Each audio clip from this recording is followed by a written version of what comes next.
Ever felt that? A silent, haunting void. It's not sadness, not quite. It's more like a rift. A vast distance between your reality and what you feel should be. It hits you driving home after a long day, or while scrolling through those staged perfect lives on Instagram. It's a hollow echo, even when you have it all. The ancient universal. Why are we here? Why does this life happen? This isn't for monks only. It is your crisis. It's mine. This is the raw question that unites every human soul across history. It's why you stare at the ceiling at 3 a.m. chasing purpose. Why do we even exist? Was it just a cosmic fluke?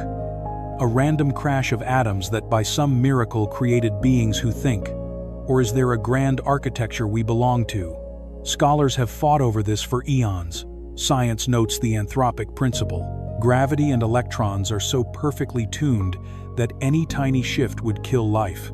It's as if the cosmos was rigged for us. But is that a creator's hand, or just our ego? The Buddha's answer to this was incredibly brutally practical. He claimed, the origin point is not evident. He skipped the useless theories about beginnings. Instead, he stared at what is real, the grit of suffering and the path to breaking free. He faced it head-on. Before the light, he was Prince Siddhartha Gautama. He had everything: pure luxury, endless servants, a life of total ease. And yet, he lived in extreme refinement. But he thought, this isn't the road to freedom. He saw the mask. He knew no palace could hide the truths of aging, disease, or the grave. Most of all, he felt that sharp sting of not enough. That feeling isn't a flaw. It's not your failure. It is the human condition calling out to you. The hedonic treadmill proves that once basic needs are met, money fails to buy joy. We adapt. We get used to the Tesla, the mansion, the trips, then crave more. The wheel spins, yet the void stays. This deep ache forced Siddhartha to walk away. He began a search that almost destroyed him.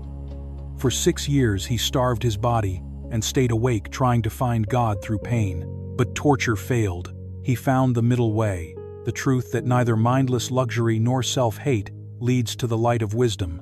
Under the Bodhi tree, after quitting those extremes, he finally saw it, not by fleeing the world but by seeing into his own soul. Science shows extreme stress breaks the brain, but rarely yields true peace. He chose the balance that finally woke him up. While fasting or losing sleep might trigger weird brain states, they lack the tools for real lasting change. Buddha's way wasn't a cheap escape from the world. It was a total raw confrontation with reality. It was about decoding the DNA of suffering, the mind, and the core of our existence. If wealth fails, and cosmic origins stay a mystery, what is our point? The Buddha's answer is a shocker. Chapter 2. The Precious Human Life. If the vast universe makes you feel like a speck of dust, Buddhism offers a radical flip. It's not about feeling small. It's about your cosmic luck. Forget being insignificant. Recognize the sheer luxury of this moment, your human life. Buddhist cosmology sees life as a massive circular web of rebirths, spanning ages and realms. In that infinite expanse, being born human is a miracle. It's like a needle in a haystack. Picture a vast dark ocean. A single golden ring floats on those waves. Now imagine a turtle surfacing for air just once every century. The odds of that turtle poking its head through that one ring. That is how rare, how insane your human birth is. But it's not just about rarity. It's about your ultimate leverage. Human life hits a Goldilocks zone. It isn't constant bliss like a heaven, nor non-stop agony like a hell. It is both. We feel the burn and the beauty. This tension is our greatest asset. Why? Only in this middle realm can we grow real wisdom. We have the perfect friction to wake up. We can audit our lives, learn from the wreck, and choose. Buddha warned, hard is the chance to hear the true Dharma. Dharma here is the map to freedom. It's not just hearing words, it's hacking your own reality. Scientifically, we can trace the billion-year climb that led to you right now. Eons of cosmic evolution and random strikes created this planet and your consciousness. Your brain, with its prefrontal cortex, does something elite. We can think about our own thinking. This metacognition, the power to be aware of awareness itself, is what makes us a cosmic anomaly. In Buddhism, rebirth isn't a simple ghost story. It's not a fixed soul jumping bodies. Think of a river always flowing, always shifting, yet still the same river. There is a thread, a flow, but no static me. This birth exists because of that one sums up this dynamic ripple effect. It's a causal chain, not a copy-paste of your ego. Think of the law of thermodynamics. Energy is never lost, only transformed. So what moves forward? It's karma, the law of cause and effect. Your intent, your acts, and your thoughts are seeds planted in the fabric of time. These imprints never vanish. They wait, shaping your future and the setup of your next life. It isn't a soul traveling. It's a stream of karmic energy constantly morphing. This is a deep rabbit hole, but even a basic grip on rebirth changes how you play the game of life today. It widens our lens, making us see that our acts have echoes not just now, but across eons. It builds grit and deep connection. Is humanity a gift or a heavy burden? It's a paradox. Our power to think and stay aware is the root of both our deepest agony and our highest potential. We build epic beauty, soul-stirring art, and acts of radical kindness, yet we also trigger massive pain for ourselves and others. Buddha bet on that potential. He said, "The human mind is the origin of all glory." He saw our birth not as a debt, but as a chance to learn to wake up and find real peace. Chapter 3: Why We Suffer and Feel. We feel hard, joy, grief, rage, fear, lust, a relentless river of moods washing over us, painting our reality. But why this endless emotional flood? From a Darwinian view, these feelings are survival tools. They are hardwired biological alerts. Fear keeps us alive. Anger fuels our defense. Love secures the tribe and our future. These signals evolve to steer us through the chaos of survival and social life.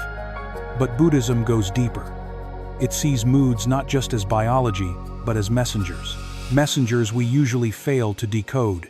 We react like puppets, letting them rule us instead of reading their true code. Buddha called feelings mere messengers, never masters. He didn't say kill them or hide them. He said study them for what they truly are, just fleeting temporary ghosts rising and dying like waves on the sea. Modern brain science agrees. Feelings are predictive codes. The brain's way of guessing what is next based on your past. They evolve to guide us. Vital point emotions aren't good or evil. They are just data. How we handle that data decides if we end up in misery or in wisdom. This brings us to a heavy question. Why do we suffer? Suffering isn't just physical or mental stabs. Pain is unavoidable. It's part of the deal. Sickness and loss. Those are facts. Suffering, though, is a choice. It's what happens when we fight pain, crave pleasure, or get lost in our own heads. The Buddha put it like this: misery follows a toxic thought, like a wheel follows the ox. The thought isn't the killer. It is the grip on that thought, the clinging, the ego. Buddha mapped out 3 kinds of suffering. First is the obvious, the raw sting of physical and mental trauma. Second is the pain of constant change. Even the best moments are transient. They fade, and that fade, that loss, creates a void. Third and most quiet is the suffering baked into existence itself. The core instability and flux of all things. Nothing ever stays the same. Life is a total flux, and our war against this change is why we suffer. Think, we're always hunting things we think will fix us. A Tesla, a title, a perfect lover. But even when we win, the joy is a vapor. It leaks. We are like fools trying to fill a cup that has a hole in it. Buddha didn't just point out the reality of pain. He decoded its source. That source, he said, is craving. Craving for joy. Craving for life. Even craving for death. These desires, these traps, keep us locked in a cycle of unrest. The self, that solid, permanent I we swear by, is actually the ultimate source of our agony. We cling to this ghost of a separate self, guarding it, feeding it, trying to keep it safe. But in Buddhist logic, this self is a total mirage. It's like trying to hold water. Buddha's view flips the script. In the scene, there is only the scene. Your life is just sensory flow with no secret pilot behind it. It's a radical shift. It takes time and deep practice to truly grasp this. It's not about what you think you are, but what is actually happening in the moment. Chapter 4. The Simple Answer. Why we live. So after the grit, the searching, and the raw truths of flux, what is the win? What did Buddha truly say about our purpose? It's surprisingly basic, yet incredibly deep. We live to end misery, and to find real, lasting peace. That's it. That is the soul of his message. He said, "Just as the ocean has one taste salt, my path has one taste freedom. Freedom from pain, freedom from the endless loop of wanting and failing." This might sound too simple, maybe even a letdown. After all, the cosmic and scientific hype is this all. But don't be fooled by the simplicity. It's the raw power of a core truth, often buried by our noisy minds and messy lives. This isn't about some grand mission given by a god. It's not about fate or reaching a set goal. It's about waking up to the reality of your own pulse and finding liberty there. I am awake. That's what Buddha means. It's not a title. It's a state of being, and it's open to every one of us. It's not about becoming a new person. It's about realizing what you already are. This waking up isn't a mystic dream. It's practical. It's about knowing how your brain works, how moods move, and how you create your own hell, then using that to choose better, to live a new way. A core tool for this is dependent origination, or pratitya samutpada. Think of it as a chain, a series of linked gears that show how pain starts. It begins with ignorance, a total glitch in how we see reality. This blind spot is the first domino in our suffering. This blind spot leads to craving, to obsession, to clinging, and finally to misery. But this chain can be snapped. By seeing how these links work, by watching the gears turn, we can loosen the grip of our desires. We can break the cycle. This isn't about killing your feelings. It's not about being cold to the world. It's about learning to relate to your heart differently. See feelings as data, as gurus rather than as kings. Buddha's take on emotions was a revolution. He didn't say crush them or drown in them. He said know them, be there with them, watch them without any judgment. Don't chase the past. Don't drown in the future, he taught. The past is gone. The future is unborn. Observing life deeply in the absolute now, the seeker finds solid ground and liberty. We exist to evolve suffering, not to dodge it or flee, but to flip it, using it as high-octane fuel for growth and waking up. The lotus, a iconic symbol here, blooms from the mud. Mud is the pain, the grit of life. The lotus is the soul, pure and awake. Glory rises from the filth. Buddha taught, I don't just preach the sting of grief, but the pain and the end of pain. He didn't just label the crisis. He gave a blueprint, a path to turn trauma into wisdom, mercy, and total freedom. That liberty leads to real joy. Not the cheap, fleeting buzz from stuff, but a deep, bulletproof happiness from within. A joy that doesn't care about your bank account. He mapped 4 mental states to build this: kind love, fierce mercy, shared joy, and total poise. These aren't just sweet thoughts. They are elite hacks that rebuild your brain and life. Surprisingly, real freedom is found in the we, in empathy, in knowing we are all one. Uplifting others or serving the world isn't just nice. It's the direct highway to your own personal liberation. Chapter 5. Living a complete human life. So where is it, this peace, this wake-up call, this end of misery? Is it some distant peak? Buddha's answer was bold. It's here, right now, in this specific breath, in this gritty, messy daily life. Nirvana isn't a destination. It's a mode of being, a lens of seeing. It's how you handle the world, yourself, and your story. He taught, the mind is the architect of all things. Your views and labels build your reality. If you see through the lens of greed or hate, you get hell. If you use the lens of wisdom and heart, you get freedom. It's a silent coup. It's not about fixing the world out there. It's about hacking the world in here. It's about shifting how you see, think, and react. So how do we start? How do we grow this grit in our daily grind? It starts with one tool: mindfulness, paying attention, being present, not drowning in yesterday or fear of tomorrow. Buddha's talk on mindfulness wasn't some spooky mystic ritual. It was grit.